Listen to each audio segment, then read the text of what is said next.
explora a palavra poética na intersecção entre a performance e o cinema, uma artista. E o seu livro, Também Guardamos Pedra, ganhou o Prêmio Jabuti como livro do ano em 2022. Então, Luísa, que honra poder estar aqui falando com você também. E a gente aqui também tem o Alexandre Marino, que nasceu em Passos, Minas Gerais, nativo.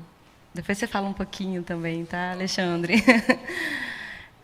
Na adolescência, em tempos de ditadura militar e AI-5, coeditou a revista literária Protótipo, que teve repercussão nacional nos anos 70. Formou-se em jornalismo em Belo Horizonte e, no período da redemocratização, trabalhou como repórter em Brasília. Nunca deixou de fazer literatura e, em 79, publicou 7 livros de poesia, entre os quais Arqueolhar, Exília e Atos. E eu estou aqui com Terra Sangria, que a gente vai falar um pouquinho sobre, e a gente até conversou no almoço sobre tempo, né, e a motivação da escrita criativa em tempos de pandemia e em tempos de fascismo. Bem-vindos, um prazer enorme poder conversar um pouco sobre poesia com vocês. E eu gostaria de começar com Luísa. Luísa, se você puder acrescentar um pouco a sua mini bio, né, que tem muito mais, e de forma subjetiva também, se você puder responder como que a sua poesia te constitui. Bom, gente, primeiro dizer da alegria do encontro. Estou brincando que eu estou reconhecendo muita gente aqui, e acho que o nosso encontro ontem e hoje também foi um encontro bastante poético. Eu sou Luísa por conta de uma música do Tom Jobim, né? Vem cá, Luísa, me dê tua mão. Nananana. E meus irmãos chamam Chico, Caetano e Betânia. Então, acho que, de certa forma, a poesia sempre esteve muito presente na minha vida, assim, sabe? Meus pais são ambos educadores, professores. Meu pai, educador de história, sociologia, filosofia, enfim, de humanidades. E minha mãe, professora de português e escrita, psicanálise e outras paradas. E eles sempre me incentivaram muito a ler, né, e muito a escutar a poesia. Acho que principalmente a poesia na minha vida ela chega via canção, né? Não à toa eu tenho os irmãos com esses nomes todos de cantantes. Então, acho que a poesia sempre esteve muito junto, mas como poeta mesmo, assim, como alguém que passa, né, a escrever, foi muito a partir do encontro com o Islã, né, que são essas batalhas de poesia que surgem em Chicago na década de 80, vêm para o Brasil em 2008, através da Roberta Saladalva e do Núcleo Bartolomeu de Depoimentos, e que vão dar uma certa ludicidade para a poesia, né? Muitas vezes a gente vê o poeta como essa pessoa, em geral, como alguém que já não está entre nós, né? Como esse calhamaço que está lá no alto da estante, algo intocável. E o Islã coloca a poesia no encontro, né? Recupera uma dimensão pública, né, da poesia que não está só no suporte do livro, mas essa poesia que ela vai acontecer a partir da partilha, né, e da voz. E quando a gente fala de voz, a palavra ela não é só o significado, né? Ela é o sussurro, ela é a melodia, ela é o próprio gaguejar, né? Ela é espaço e ela é tempo também. Então, para mim, a poesia chega através dessas competições de poesia falada, muito dos movimentos de sarau, de slam, de microfone aberto, e desde então eu não parei.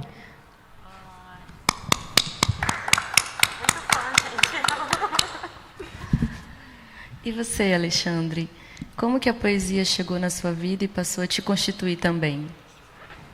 Bem,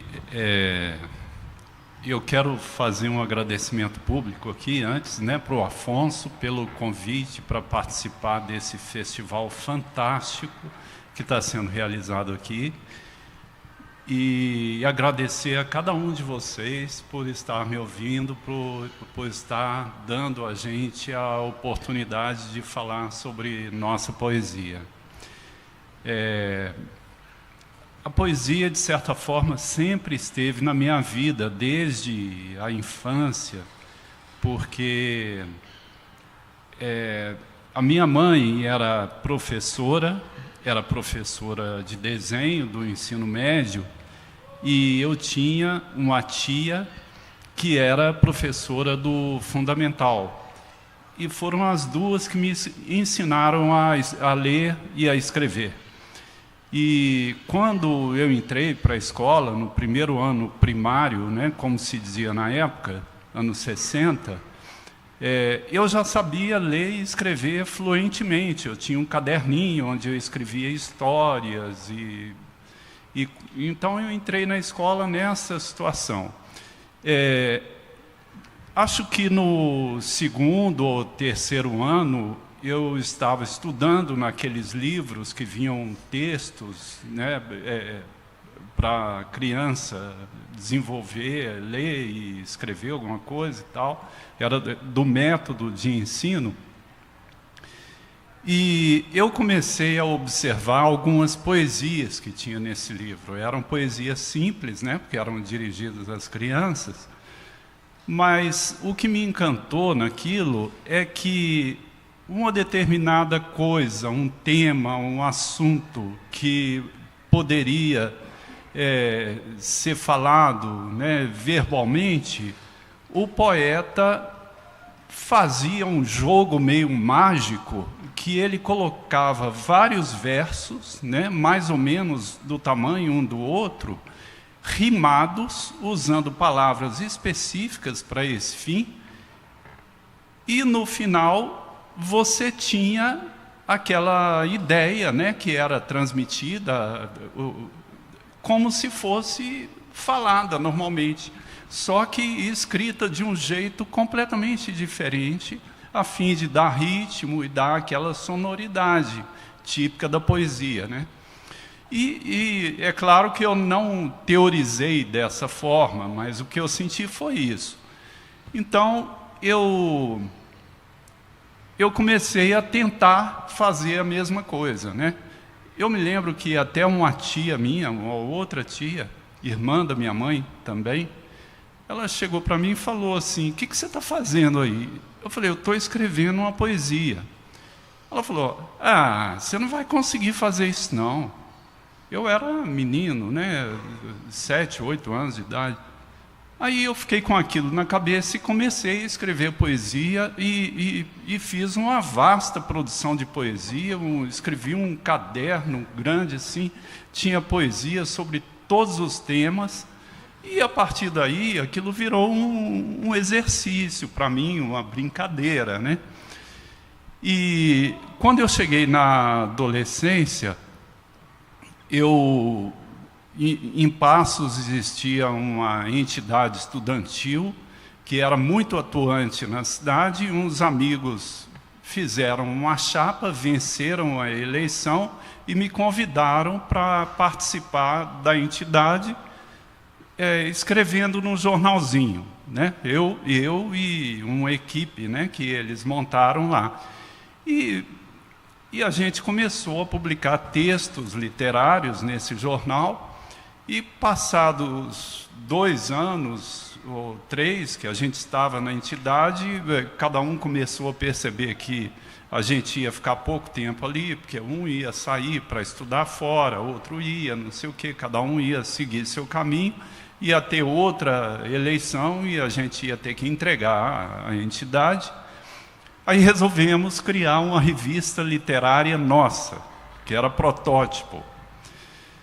A Protótipo, ela avançou além das expectativas da gente, porque a gente começou a encontrar endereços de pessoas interessadas em literatura, manda para cá, manda para lá, manda para jornal, manda para a revista. E a revista e a Protótipo teve uma repercussão incrível. Saíram matérias, Folha de São Paulo, Estado de Minas, Veja, em toda a grande imprensa da época, a revista foi citada. O Pasquim, que era entre todos os jornais o nosso ídolo, porque a gente lia o Pasquim, que era o principal jornal alternativo da época, o jornal que fazia oposição à ditadura militar. porque o Pasquim tinha uma tiragem imensa. Eu não sei se todos conhecem a história do Pasquim, mas é uma história fantástica. Foi criado em Ipanema, no Rio, para fazer uma oposição bem humorada à ditadura, né, com aquele humor carioca. E o jornal explodiu, né, circulou no Brasil inteiro, chegava lá em Passos, na banca de revista de Passos. Passos era uma cidade do interior, devia ter na época 40 mil habitantes, se tinha, e não existia internet, a televisão era péssima, não pegava, né, não tinha comunicação, mas o Pasquim chegava. E o Pasquim, em seu número 200, eu me lembro bem, fez uma nota curta, assinada pelo Ziraldo, super elogiosa a revista, e a revista assim, virou obteve uma grande repercussão na época. Bem, desde que eu comecei a fazer o jornalzinho lá na UPES, na entidade estudantil, passando pela revista, e depois a revista durou 3 anos, teve 7 edições, e eu fui para Belo Horizonte, fui estudar jornalismo e tal, mas eu, desde a adolescência, desde o jornalzinho lá da entidade estudantil, eu passei a levar a poesia a sério. Eu falei, eu quero criar a minha linguagem poética. Eu tinha essa consciência na minha cabeça, né? E aí eu fui estudar jornalismo. Quando eu estava no fim do curso, um amigo meio maluco, compraram uma gráfica, resolveram fundar um jornal, fundar uma editora, me pediram um livro de poesia. Eu não tinha, mas fechei um livro ali, entreguei o original para eles.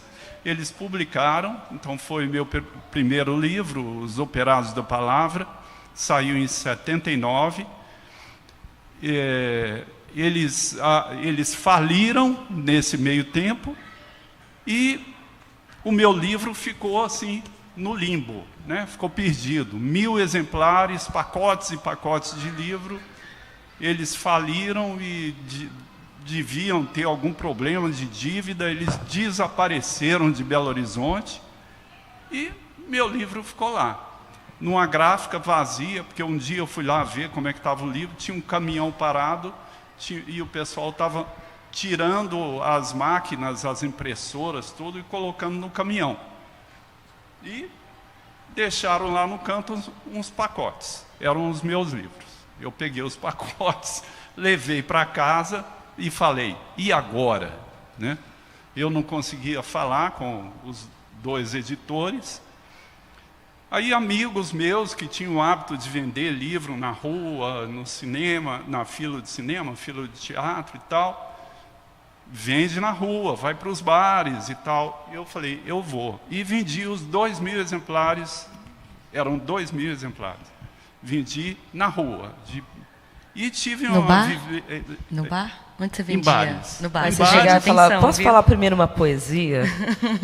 Que isso é técnica que eu aprendi com os poetas maloqueiristas lá em São Paulo. Você chega e fala, posso falar uma poesia para você? Aí você fala assim, uma bem pequenininha, charmosa. Se fosse do pé, eu falaria tipo assim, oh yeah, Aquiles, eu aceito, eu digo sim, mas antes me mostre seu calcanhar. Aí a pessoa fala, caramba, tá. Aí você vai, aí você ainda fala, não, aproveita que o poeta está vivo, se autografa. E depois, na hora que você for revender para o sebo, gente, vale mais, eu te prometo. Assim. Não, a questão é que nessa época existia uma abertura muito grande das pessoas para receber um poeta, olhar o livro, ver um poema ou outro e comprar o livro, né? Hoje é um pouco diferente a situação, né? Hoje, enfim, os tempos mudaram muito, né? Não vou ficar entrando em detalhes aqui com relação a isso. Mas na época de censura, de livros proibidos, de jornais proibidos, filmes proibidos, né? Todo mundo sabia o que estava acontecendo, e apesar da censura, quando chegava um poeta dizendo que estava ali tentando se expressar, né, com poesia, as pessoas tinham abertura, né? para ver. Então, depois eu publiquei outro livro, em 81, e no mesmo esquema. Depois vim para Belo Horizonte, vim para Brasília, saí de Belo Horizonte, fui para Brasília, e em Brasília eu fui cuidar da minha vida profissional, como jornalista, né? Eu nunca quis viver de poesia. Eu sempre achei que a poesia era a minha expressão, nunca quis ser best-seller de poesia, nem nada, mas eu levava a sério demais eu encontrar a minha expressão na poesia, desenvolver a minha linguagem. Aí eu fui trabalhar com jornalismo em Brasília. E eu achava que havia um preconceito no meio jornalístico contra os poetas, principalmente jornalistas poetas. E eu não disse para ninguém que eu era poeta, mas eu continuei escrevendo. Tanto que meu terceiro livro eu só lancei em Brasília em 1999, 18 anos depois do segundo. Mas eu sempre escrevi. E então o que há nesse livro hoje é essa minha linguagem poética, que eu considero assim já consolidada. É claro que eu continuo pesquisando, estudando, lendo muito e trabalhando, escrevendo, mas esse livro é um livro maduro, assim, dentro da minha proposta poética. Daqui a pouco eu vou ler uns poemas para vocês. Tá bom. Esse livro foi escrito entre 2019 e 2022, ou seja, o pior período, o período de terror que o país passou, dentro exatamente desse período, né? E o livro reflete isso. Eu estava dizendo para as meninas que eu levo mais ou menos 4 anos para escrever um livro. Desde que eu começo até o momento que eu fecho o livro, são 4 anos. Quase todos os meus livros levaram esse tempo de trabalho. E esse aqui foi, então, dentro desse período. Depois eu falo um pouco mais do livro, né? Sim. Luísa eu vou deve falar aproveitar para pegar a fala de Luísa e de Alexandre também, para falar um pouco de diferentes tempos, né? A gente fala de um tempo que marca a vida do Alexandre enquanto poeta, que é o tempo de barbárie, que é o tempo da ditadura. E aí eu li esse verso no seu livro também, Luísa, que é o tempo da barbárie, né? E a gente também trabalhou, existe um tempo de escrita e um tempo de expressão da própria poesia, que vai mudando, né, da década de 80 até contemporaneamente. Eu sou da década de 90, então, quando a Luísa fala de ler poesia, de biblioteca, de livros inacessíveis, é um tempo, assim, Alexandre, que parece que a poesia não é para a gente viver ela no dia a dia, né? E aí o slam é esse movimento brasileiro contemporâneo que traz a poesia para a sala de aula, para o palco, para o anfiteatro, para a rua, né? E começa a compartilhar também essa linguagem poética que traduz o nosso mundo. E isso é muito legal. Assim, acho que se a gente fala, se a gente pode usar a poesia para traduzir por meio dessa linguagem poética do autor um tempo de fascismo, né, que se repetem, como a gente pode ver, esses tempos de fascismo se repetem, a poesia pode denunciar isso. Luísa, fala para a gente um pouquinho assim desse seu poema, que eu amei ele, e também de como, às vezes, o slam pode traduzir, né, por meio dessa linguagem poética direta e do próprio slam, esses tempos. É muito doido porque a gente percebe, né, essa ciclicidade do tempo, né, e essa violência que ela é fundamental, assim, né, ela funda tanto a literatura quanto essa visão de mundo ocidental, né? E você falando disso de manguear livro, né, no movimento de poesia falada, é muito curioso porque às vezes a gente tem uma visão quase dicotômica, né, assim, de pensar, isso é oralidade, isso é escrita. Sendo que, se você vai ver e conhecer de fato os movimentos de poesia falada, muitos deles vão criar pequenos selos editoriais, formas independentes de publicação, né, e de pensar como documentar essa poesia que está sendo falada e traduzir para o suporte do papel. eu particularmente vejo quase como um processo de tradução mesmo, né? Assim, a performance ela tem elementos que o papel, né, que o livro não vai ter, mas a gente pode também reinventar esse objeto livro. Então, é muito bonito, em geral, você ver nesses movimentos de poesia falada, uma produção de zine, produção de plaquete, de livro, objeto. Eu não estou aqui com Nadine. Ah, você tem? Não. Ai, cadê a Pauliane? Pauliane, estava aí.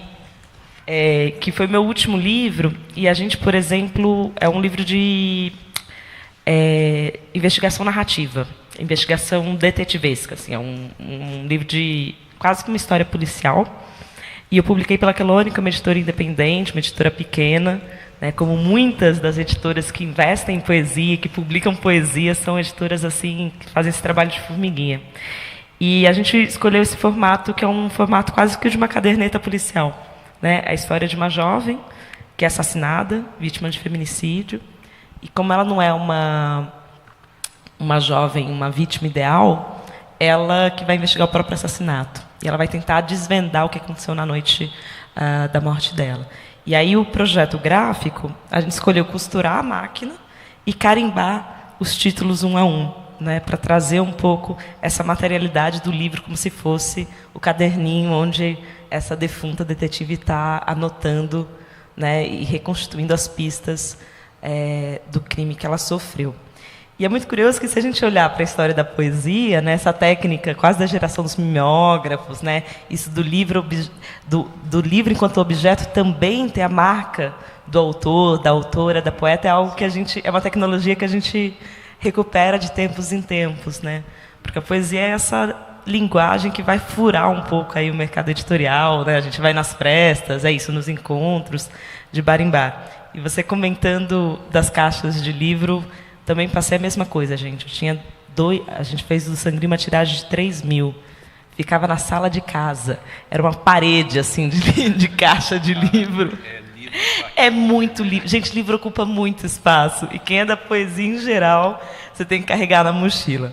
Mas, enfim, desculpa esse pequeno à parte, mas você comentando, não pude não lembrar. E sobre o Pedras, né, essa questão do tempo da barbárie, né, que é esse tempo da ditadura militar, mas que também é o tempo de 400 anos de colonização, né, que também é o tempo que continua hoje, né, com a ação das milícias, com a ação das polícias militarizadas. Eu acho que a melhor forma de eu responder talvez seja com um poema. O Pedras é um poema para cada personagem da Ilíada. A ideia foi reler, né, esse mito fundante. E tem um poema que é para Polixena, que é uma figura que a gente quase não conhece, né? Em geral, quando a gente fala do Homero, você lembra de Ulisses, você lembra de Aquiles, e você não ouve falar de Líone, de Pentesileia. E diz o seguinte: faz mais de 3 milênios ontem, era areia e eles carregavam flechas, era música e eles beberam demais, era túmulo e desvario.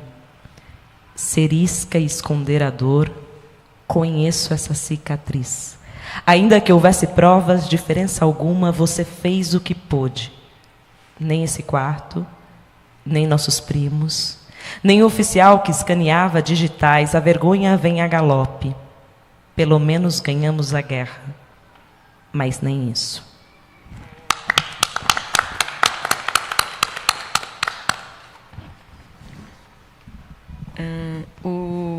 Essa produção independente, né, que circula, que está viva ainda desde essa década de 70, talvez até antes, né, é uma produção assim que pulsa nesse tecido brasileiro, mas que ela, para chegar à superfície, é muito difícil, porque depende muito dessa ficha catalográfica, depende muito dessa marca mesmo, que é quase como uma certidão de nascimento, que reconhece os direitos autorais do autor.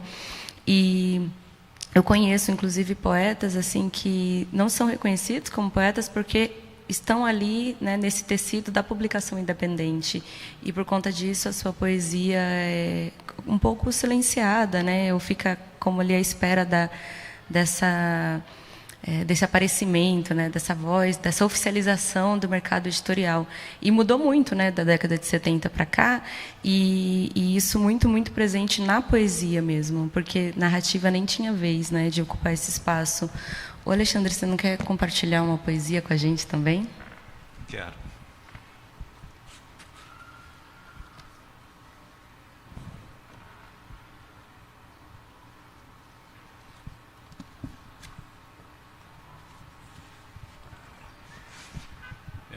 Eu vou ler o poema O País dos Adeuses. O Brasil é o país dos adeuses. Eu vou esperar o sino.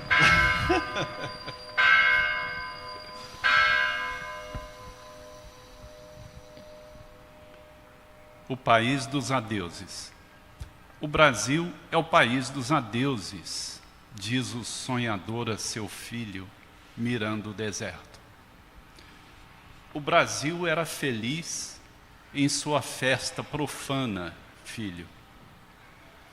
Berço dos enganos, aglomeração de dementes, esqueletos de árvores e defuntos dizendo adeus.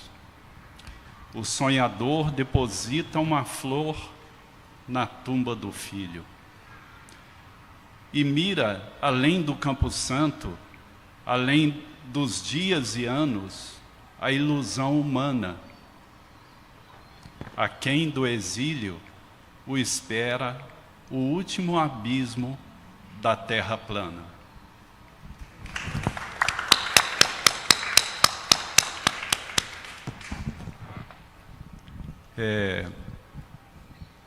Eu queria falar sobre... te pedir para falar, né, sobre o Islã, porque o Islã é um movimento que veio muito forte, né? E quando eu estava em Belo Horizonte, na década de 70, entre 70 e 80, eu tinha um grupo que a gente levava poesia para a rua, ia para a rua, para os eventos, para lançamentos de livros, todos os eventos culturais que aconteciam. Inclusive nosso grupo era bem conhecido e nós éramos convidados a ir para falar poesia, e a gente ensaiava todo domingo. Era uma coisa seríssima, assim, que durou um tempo interessante, mas nunca foi chamado de Islã, porque o Islã veio... que o Islã é uma batalha, né? Tem regras, assim. As regras são simples, gente. É poemas de até 3 minutos, autorais, em que não é permitido o uso nem de figurino, nem de objeto, nem de acompanhamento musical, né? Então é o poeta, a poeta, o microfone, né? Isso quando tem microfone, porque uma das particularidades do Islã no Brasil é que ele acontece majoritariamente na rua, né? Em espaço público.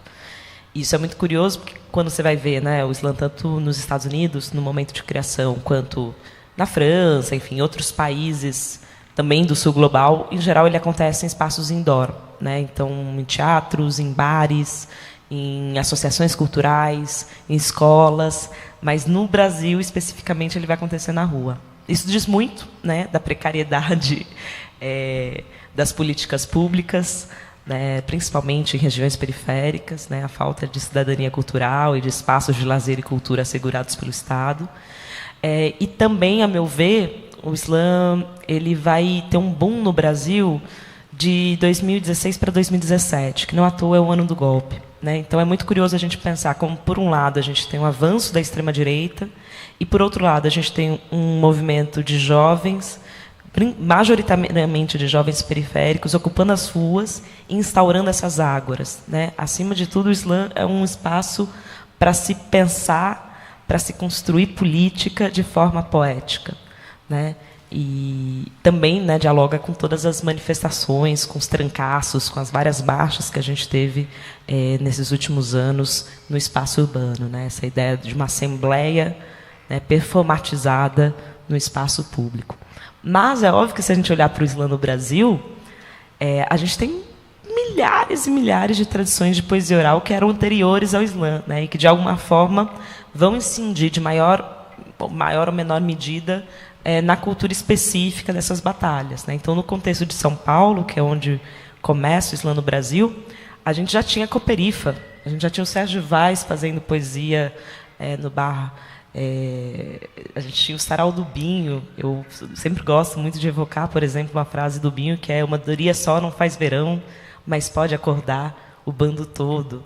Né? A gente tinha Pezão, a gente tinha... o Ferrez já tinha lançado o Manifesto da Cultura Periférica, enfim. A gente já tinha uma cena anterior de poesia muito forte. Né? Então, o slam especificamente é a modalidade da batalha, mas se a gente for pensar em todas as outras culturas de poesia falada, são bastante anteriores. Você quer comentar? Gente, tem uma coisa muito interessante assim e poderosa mesmo na figura do poeta e do autor, né? Que às vezes a gente só vai entender essa força séculos depois, como é entender um pouco a transição da poesia da epopeia, né?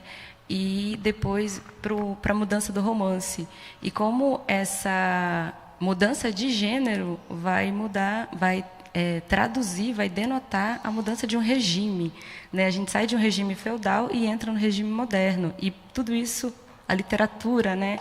A poesia e a narrativa expressam. E aí eu fico pensando na força da poesia feita hoje, porque o slam, ele tem essa, né, a linguagem poética, e o slam, ele tem essa força de traduzir objetivamente uma cena política, uma cena cotidiana, uma cena, aquela cena, né, que às vezes quem está ouvindo não tem os códigos, mas o slam consegue traduzir. E aí essa força da linguagem poética também, né, que são muitas formas de dizer, sejam elas metafóricas ou não, né, sejam elas mais diretas. Em 2022, aconteceu o primeiro Coalcan, que foi o slam de batalha indígena, que acontece no continente. E aí eles vão... batalhas são assim, né, Luísa, acontece em vários lugares e aí tem um final, né? E não necessariamente precisa ser no mesmo país. E aí teve essa batalha e culminou de o final ser aqui no Rio de Janeiro. Então vieram indígenas e fizeram essa batalha. E aí é muito legal assim poder falar dessa poesia indígena que também está acontecendo no slam. A gente estava hoje de manhã com a Márcia Cambeba, falando sobre a poesia como gênero para poder se expressar. E aí tem uma coisa muito interessante assim nesse momento que a gente está aqui, que tem a poesia invoca o poeta. O poeta moderno tem a característica de ser individual, mas aí entra o caráter coletivo do fazer poético, do tempo, né? Do seu tempo e do seu também. Como que vocês, enquanto poetas, se veem enquanto sujeitos coletivos participando dessa cena política, histórica e cultural do Brasil? Bem, existem várias lendas, assim, ou vários clichês que cercam a poesia. Poesia não vende, ninguém entende poesia, coisas desse... Quer dizer, existe numa parcela de não leitores, vamos dizer assim. Mas a poesia sempre me encantou justamente pela possibilidade de ir além do verbete do dicionário, né? E eu sempre fui muito atento quanto a isso, no momento tanto de ler quanto de escrever poesia. Eu acho que nós estamos vivendo um momento hoje que a gente está atravessando os limites do suportável, né? A gente sabe, todo dia negros, jovens são assassinados pela polícia, aquilo vira uma banalidade. Hoje é um, amanhã são dois, ontem foram 3, e, sabe, feminicídios. Em Brasília está acontecendo 1 por dia. Todo dia você liga o rádio e houve uma notícia de um feminicídio. Aí você fala, poxa, por que estão falando disso de novo? Já falaram ontem. Mas aí não é o de ontem, é o de hoje. Sabe, é uma banalização do mal que está havendo, assim, que é uma coisa terrível. E aí você abre o jornal, as notícias são iguais, assim, são elas se confundem, né? E a poesia é a linguagem para você tocar a emoção das pessoas, sabe? É a linguagem para a pessoa falar, caramba, sabe? Para a pessoa levar um susto, sabe? Para sair ali daquela frieza dos números, do lead, sublead, para quem é jornalista. Mas é isso, eu acho que a poesia tem esse poder. A gente tem que usar a poesia para mostrar ao mundo que nos rodeia de uma forma que pode ser metafórica, mas ela é sempre muito forte, sabe? Sempre mexe com a emoção das pessoas, né? E então, né, como parte dessa cena, como parte dessa presença, você se coloca como esse sujeito coletivo, né, que vê o mundo e traduz o mundo para a poesia, pela poesia também. E tem algo disso que você fala, né, de que a palavra poética ela não é só o verbete, né, recuperando o que você falou anteriormente dessa magia quase da palavra, né, que às vezes vem na rima, às vezes vem na literação, às vezes vem na velocidade, se você acelera ou desacelera, na metáfora, né, que toca, eu acho que esse lugar meio mágico mesmo, né, assim, da palavra, daquilo que escapa a essa racionalidade, né, assim, do significado único. E a gente falava mais cedo, enfim, de como que a palavra não dá conta da realidade, né? Mais cedo você leu o poema da chuva. E é lindo, porque qual chuva que a gente está falando, né? De qual gavião? A realidade ela é muito mais ampla do que só o nome da língua portuguesa. E acho que tem algo desse renomear que a poesia permite, ou desse... Acho mais do que renomear, talvez explodir o significado. Que quando a gente fala, por exemplo, da questão de feminicídio, me veio duas coisas. Uma, da importância de nomear, né? Então, a própria ideia de feminicídio é um conceito que é muito recente. Até a década de 80, a gente entendia isso como mais um crime de amor, inclusive, né? Então, a importância de você nomear e saber a especificidade de um crime cometido contra as mulheres, né? O feminicídio, segundo a lei, é um crime que é motivado pela misoginia. Aí a gente entende ele também dentro, enfim, né, de uma estrutura de violência de gênero. E o segundo, um tratamento poético que eu acho que a poesia, né, ou a literatura consegue dar, é de não retratar essa violência, ou de não representar essa violência de forma que a representação seja uma nova violência, né? O que é muitas vezes o que a gente vê em outras linguagens, né? Quando a gente percebe casos de violência de gênero em que a vítima, por exemplo, ela termina congelada na imagem da violência ou do corpo dilacerado e tudo mais. Então, sobre isso também vou responder com um poema, que é um tema que me é bastante caro. Pista que cai do céu. Toninha esfrega os olhos, brinca com fogo, me reconhece pelas manchas vermelhas. Onde você encontrou isso? Deixa eu ver. Por 2 prensados me passo isqueiro, alongado, azul, branco, vermelho, B e C em alto relevo. Alguém deixou cair no corredor. Subo e desço a alavanca, o maçarico menor que eu. É um isqueiro de Toninha. É um isqueiro de respeito, Toninha. São infindáveis as comparações entre fogo e desejo. Amor que arde sem se ver, coisa e tal. Poeminha em chamas e coisa e tal. Com 12 anos, Toninha já manuseia extintores. Com 32, o ex-namorado de Lana embebedou-a em gasolina. Alguns disseram crime passional e coisa e tal.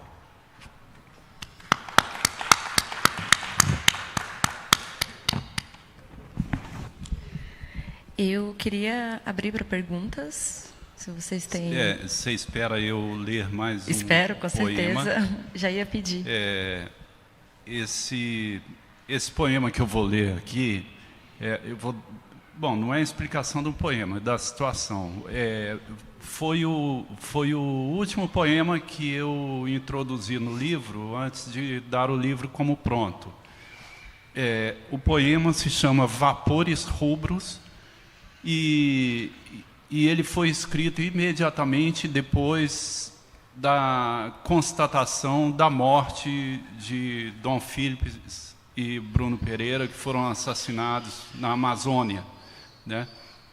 Envolvendo toda a questão ambiental brasileira, a questão do fascismo e da própria Amazônia, né? Vapores rubros. O céu que ameaça cair consola a terra em coma e despeja como orações as palavras emudecidas de 150 idiomas. Revoltos rios voadores viajam entre deuses e anjos e envolvem a terra em brumas. É tempo de tempestades sobre as sobras da humanidade.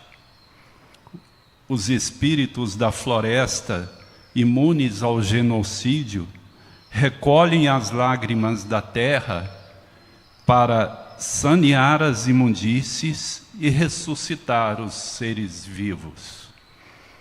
Os vapores rubros da Amazônia levam os odores da chacina aos tristes jardins urbanos, onde a esperança hiberna entre cinzas.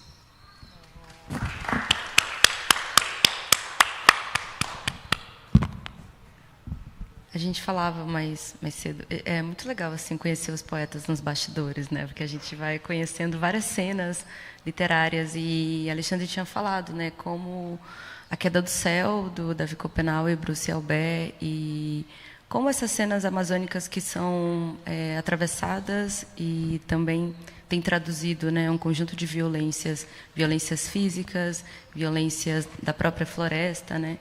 E de como isso tem refletido na gente. Eu não sei assim, o que aconteceu hoje, mas o tempo mudou. Quem estava aqui ontem na FLI podia sentir o calor, né? E esse calor de que sobe, né? Que muda e que é uma coisa que está indistinta agora, que a gente não está conseguindo acompanhar, mas que afeta a gente. Ontem estava insuportável, né? E de como a poesia traz isso, traduz inclusive esse fim, né? Esse céu que está desabando, nessa metáfora e não metáfora também da vida. Eu acho que foi desse poema que eu li que as duas autoras dos textos de apresentação do livro, a Maria Valéria Rezende e a Mariana Iannelli, elas falaram nos dois textos delas em esperança, que viram esperança na minha poesia. E aquilo me deu um susto, porque quando eu terminei o livro, eu achava que não tinha esperança nenhuma, porque eu não sentia esperança e achava que o livro não tinha transmitido nenhum sentimento de esperança. Porque, como eu disse, foram escritos nesse período onde eu tive muitas insônias, eu passava noites sem dormir, era uma coisa horrível, porque eu ouvia uma notícia, todo dia tinha uma notícia que me tirava o sono. Então, elas falaram em esperança, eu achava que não tinha. Como a Trudriat disse, nesse período em que eu estava lendo, que eu estava produzindo esse livro, eu li A Queda do Céu, do Davi Copenau, que foi o livro mais importante que eu li nos últimos anos, porque o livro mostra que tudo está errado, todos os nossos conceitos estão errados, nossos conceitos de dinheiro, de produção, de riqueza, está tudo errado, sabe? A sabedoria que o livro transmite diz que nós temos que mudar todos os paradigmas mesmo para salvar o planeta. Então eu usei, eu vou ler mais um poema aqui rapidamente. Esse poema tem como epígrafe uma frase do Davi Copenau: a floresta perdeu o seu silêncio. Essa frase, no contexto que você lê no livro, é de uma profundidade impressionante. E eu usei essa frase como epígrafe desse poema, A Flor Cadáver. O jardim perdeu o seu silêncio e a pauta musical dos bem-te-vis, desde que brotou a flor cadáver em meio às ervas daninhas. Com medo de ser vista, a suma-uma se encolhe toda. Não olhe nos olhos das orquídeas, elas sentem uma tristeza profunda. A flor cadáver semeia a cisânia e seu fedor sufoca os perfumes.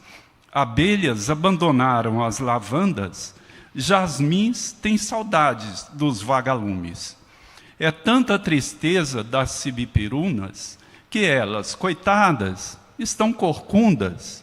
A copaíba não encontra paz e as samambaias nem choram mais.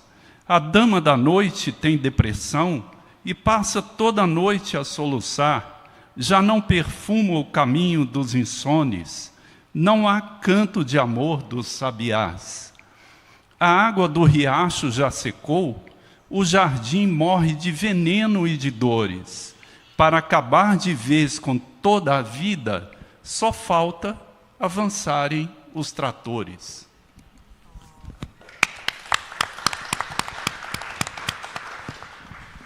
Eu vou só pegar um gancho aqui, né? Que essa mudança de paradigma que o seu poema invoca é também a crítica que a Luísa traz no livro, né? A gente é obrigado a ler ainda hoje, ou sempre aparece na grade curricular das escolas, vestibulares, os grandes cânones, né? Ilíada e Odisseia, por exemplo, as releituras de Guerra de Troia, e essas obras fundantes que são verdadeiras jornadas assim para um leitor que imerge, se viaja na leitura, mas é preciso ter muito cuidado com os códigos e os paradigmas que ele, né, finca no nosso imaginário enquanto Ocidente. A gente estava falando, o livro de Luísa é exatamente isso, é uma crítica a entender que essas bases fundantes, elas precisam ser modificadas, porque elas justificam e reiteram a violência patriarcal, a violência racializadora, a violência de Ocidente enquanto hegemonia que merece, né, estar no centro do mundo, no centro de tudo, e essa opressão que resulta numa colonização, né? As colonizações, os genocídios, eles não são gratuitos, né? Eles nascem como ideias, constituem-se como ideias e propagam-se como ideias, e às vezes até, e muitas vezes, criativas. Então, acho que esse é o poder da linguagem, esse é o poder da poesia, de poder fazer com que a gente discuta isso e diga, não, é pela poesia que a gente vai mudar isso. Eu acho que tem esperança ali no seu poema, né? De conseguir perceber que não é essa vida que a gente não quer que avance o trator. Né? E a gente não quer mais consumir uma poesia que seja uma poesia que, meu Deus, né? Vamos mudar o nosso paradigma poético de linguagem. Então, se vocês têm alguma pergunta, eu abro aqui. Se vocês têm algum comentário também, fiquem super à vontade nessa igreja aqui. Sim, vai levar, tá?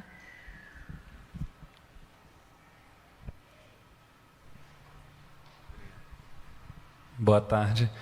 Eu queria agradecer vocês, foram belíssimas as poesias declamadas, e, ao mesmo tempo, fazer uma pergunta que foge um pouco do que vocês falaram, que seria, por exemplo, acho que eu tenho uma facilidade maior de apreciar a poesia pela música, tipo, escutando, sei lá, Encontros e Despedidas do Milton, Rosa, da Marisa Monte, ou Construção, do Chico Buarque. E eu queria saber como é que vocês veem a poesia pela música, ou então do movimento que vocês citaram, que eu nem sabia que existia, mas eu vejo coisas como batalha de rap e tal. Como é que vocês veem a poesia com música, com outras formas que não só a palavra, só a escrita? Obrigado. Bom, obrigada pela pergunta. Como eu, comentei falando de Chico, Caetano e Bethânia, para mim essa é a poesia que eu ouço desde antes de nascer, assim. E é curioso que, mesmo se a gente olhar para a história ocidental, a poesia ela era cantada, né? Homero, a Ilíada não era para ser lida, a Ilíada era para ser tocada e cantada e rítmica, né? E tem um processo a partir ali, né, enfim, é um processo que ele é longo. Eu vou só fazer um parênteses, um adágio, que tem uma expressão em latim que é scripta manem verba volam, que a escrita fica, a palavra falada voa. E tem uma inversão do significado desse adágio ali no final da Idade Média, começo da Idade Moderna, que antes, que hoje a gente entende assim, precisa escrever, porque aquilo que você fala, amanhã você esquece. Né? Então, assim, se eu estou comprando um carro, a gente precisa de um contrato para isso ficar documentado, senão esse acordo verbal que é feito, ele se esvai. E aí o Alberto Manguel, que é um teórico, estudioso de literatura, ele vai falar que, no princípio, quando essa frase ela é criada, na verdade, ela é um elogio à palavra falada. Que a escrita, ela fica. A palavra falada, ela voa, ela ganha asas, é uma palavra alada, é uma palavra que não conhece ali o estanque. Né? Então, eu acho que é muito bonito pensar nessa palavra que voa, sabe? Essa palavra que não está parada, essa palavra que tem movência, que baila, essa palavra que é giro. E acho que a palavra poética na música, ela escreve essa poética, que é a poética que mais me toca.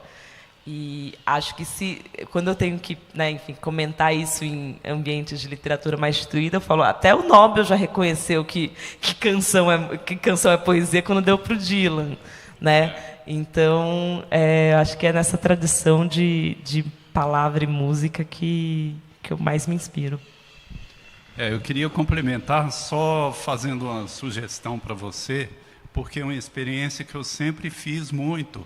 Porque na minha adolescência eu li muita poesia e como eu estava levando a poesia a sério na escrita, eu lia muito e escrevia muito. Agora, eu ouvia muita música também. A década de 70, que foi o período que eu fui adolescente, foi o período mais rico da música brasileira em todos os tempos. Eu tenho absoluta certeza disso.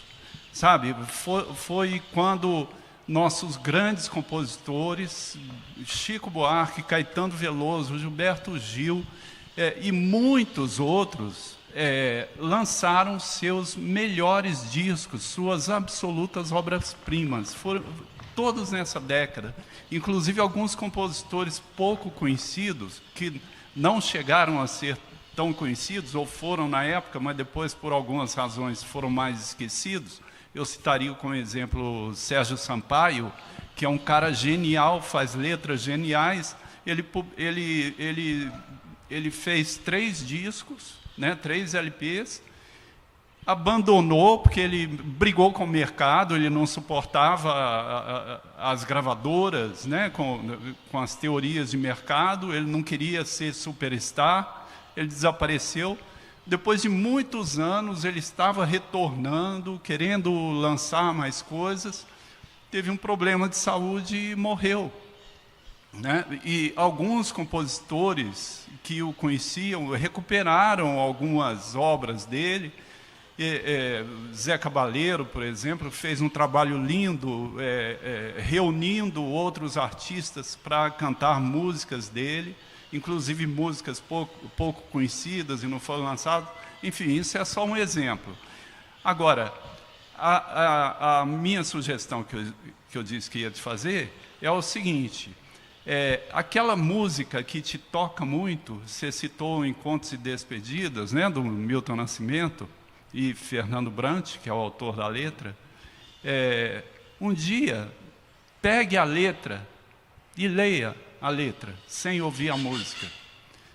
É possível que você descubra coisas nessa letra que você não descobriu ouvindo a música, porque a melodia e a letra, elas interagem, a letra funciona de uma forma, quando é lida ou quando é falada, ou quando está numa música que você ouve sempre, adora aquela música e tal. Entendeu? Eu acho que tudo faz parte, e tudo é poesia, sabe? Existem poemas lindíssimos na música brasileira, realmente. Mas, de vez em quando, eu acho interessante você ler aquele poema. sabe? Você lê, se possível, em voz alta, não cantando, mas lendo, falando. É uma experiência legal. E nesse sentido, que saudade que dá de encarte de disco, gente. Eu não sei vocês, mas eu amava, assim. É tipo, a gente tá falando muito de plaquete, de zine, é tipo um livretinho, né, assim. E é doido porque hoje no Spotify, né, enfim, né, nos streamings todos de música, você até consegue ler ali, mas aí é diferente. Né? Você tem encarte de disco que é tipo um livreto mesmo, assim, com identidade visual. Mas, Luísa, vou pedir aqui, eu não sei se todo mundo é desse contexto sul-sudeste, né? No caso do norte, era muito raro encontrar discos. E aí, nesses discos, assim, eles vinham com a música, com a letra da música também? Com as composições? Sim, vinha. Porque isso não é tão comum, né? O CD, sim, mas o disco não. O vinil vinha, era muito comum. Depois de determinado momento... a década de 70. Quando se valorizou a letra mais trabalhada, que eram poemas mesmo, né? Se você comparar a música brasileira, que era ouvida e que fazia sucesso, e que eram os cânones, na década de 40, por exemplo, né?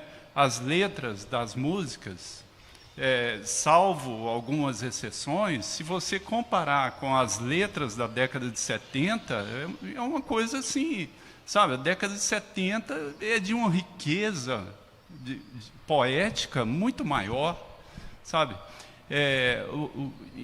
A Rádio Senado, ou Rádio Câmara, lá de Belo Horizonte, não sei ao certo, de manhã bem cedo, tem um programa que no fim de semana, tem um programa que se chama A Era de Ouro.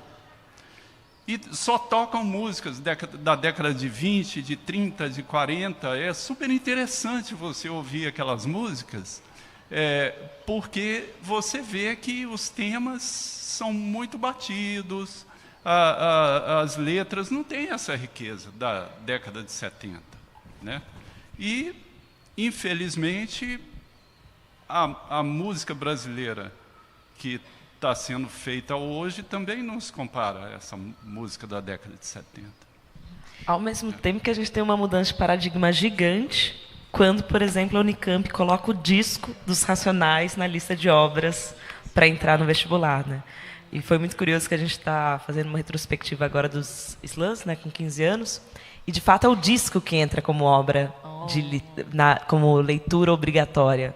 É óbvio que depois você tem, né, a publicação do livro, com as letras do Sobrevivendo no Inferno, mas é o disco que entra como obra literária, né? E aí a própria ideia de literatura canonizada não dá conta do que está ali, né, como objeto. E só para... é muito doido, que desde que a gente começou esse papo, eu estou aqui com o Sérgio Sampaio falando lugar de poesia na calçada, lugar de poesia na calçada, lugar de poesia na calçada.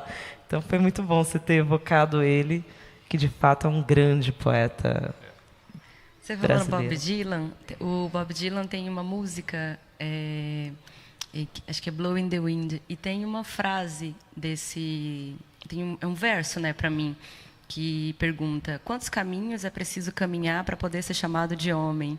Que depois é retomado numa obra super pop que se chama O Guia do Mochileiro das Galáxias.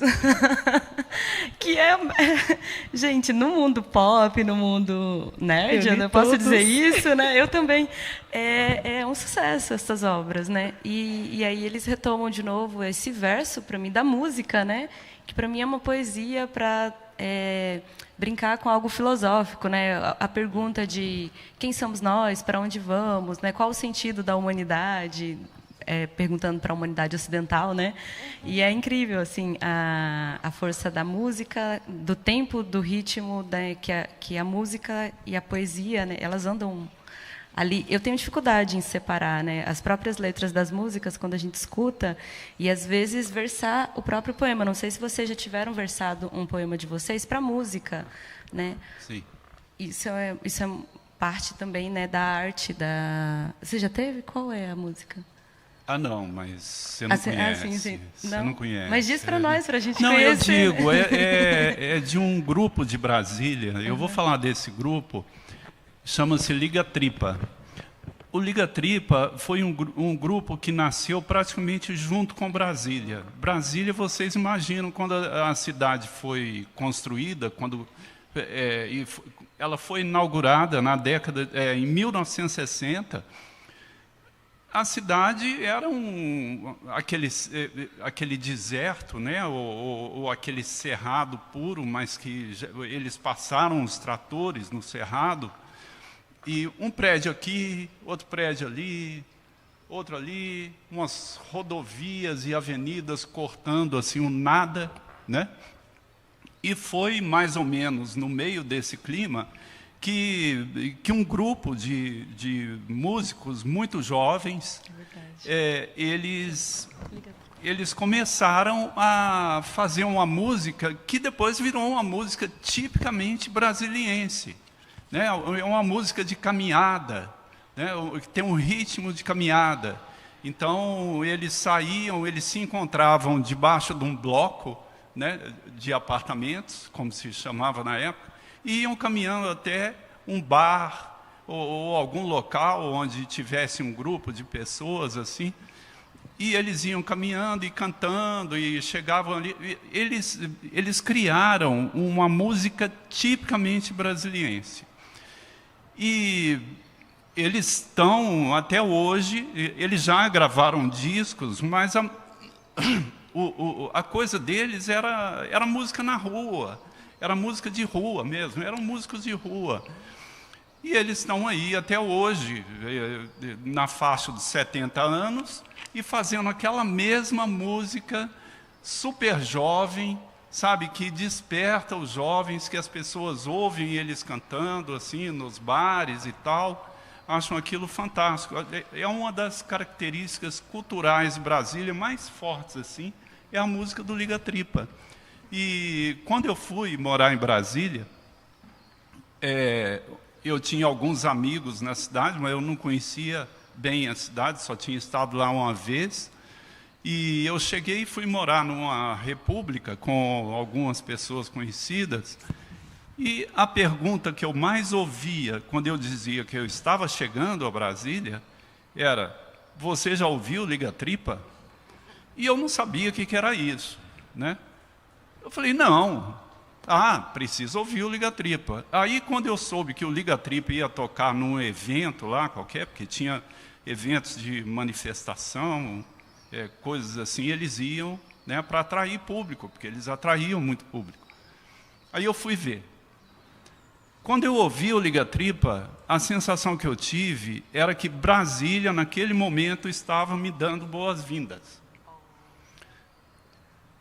Eu me encantei com o trabalho do Liga Tripa, fiquei super amigo deles, fiz parcerias com eles, e a gente é muito próximo, assim, até hoje. E eles diminuíram o ritmo, nenhum deles vive de música, quer dizer, tem um que é professor na escola de música, eles vivem de música sim, mas não da música do Liga Tripa.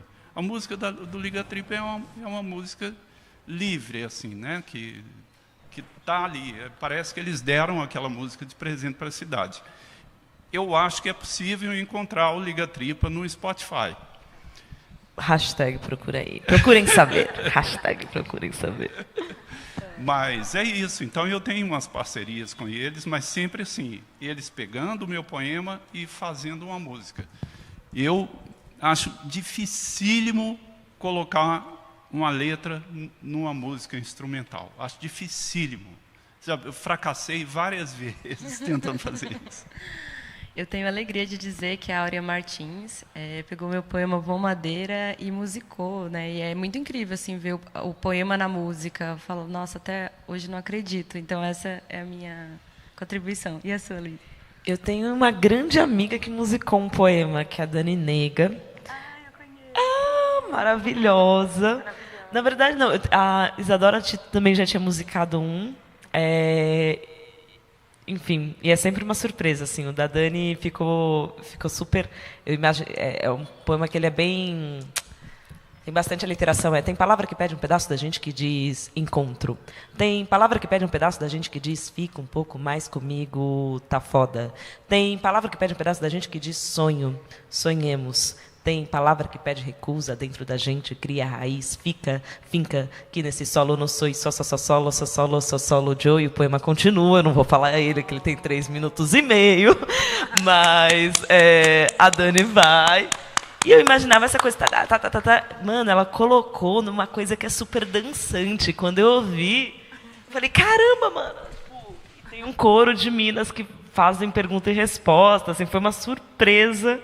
Porque eu fazia ele nos slams de uma forma, e a Dani é a famosa chuchu nas batalhas de slam, ela é uma comentarista clownesca, assim, uma figura. E aí foi uma surpresa também ouvir ele bailante, assim. Dani Nega, então, Liga Tripa e Áurea Martins. 3. Olha lá, tá procurando já o Liga Tripa no Spotify. Então, gente, eu quero agradecer a escuta. Eu vou convidar os poetas para falarem as suas considerações finais. Podem ser palavras, podem ser versos, né? Fiquem muito à vontade. De minha parte, quero agradecer a presença de vocês aqui e um pouco esse momento histórico, né? De aprender um pouco mais sobre essa poesia intergeracional, essa poesia que atravessa os tempos, né? E está aí se manifestando enquanto palavra poética, enquanto crítica, e convido a todos também a conhecerem mais o trabalho da Luísa e do Alexandre. Muito obrigada, gente. Eu quero conversar mais com vocês ali nos bastidores. Obrigada. Posso? Eu comecei falando... Bom, eu vou apresentar para vocês, não sei se eu apresentei. Eu sou Alexandre Marino, esse é meu livro lançado em novembro, Terra Sangria. E eu comecei falando muito sobre minha história pessoal, assim, desde criança até chegar ao jornalismo em Brasília. Mas agora eu vou terminar com uma mini-bio mesmo, que é o título do último poema desse livro, e que é uma mini-bio, com outras palavras, né? Alexandre Marino veio de longe, por amor às distâncias. Jamais chegou, cansado de ilhas, anseia desertos e horizontes. É poeta à deriva em mar incendiado. Afoga-se entre as cinzas e o óleo, sob a lama das barragens e os escombros de um país que desaba.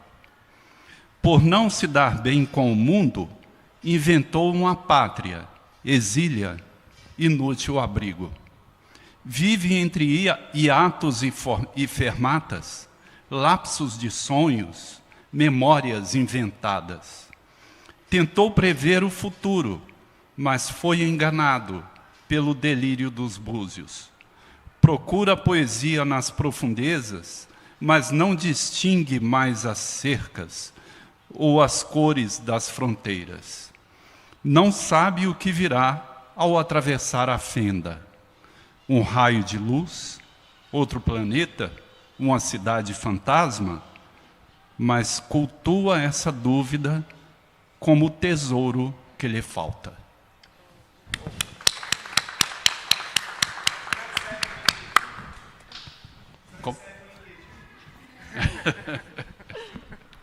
Bom, da minha parte, agradecer muito também o encontro, agradecer o convite para estar aqui com vocês, agradecer os nossos intérpretes de Libras,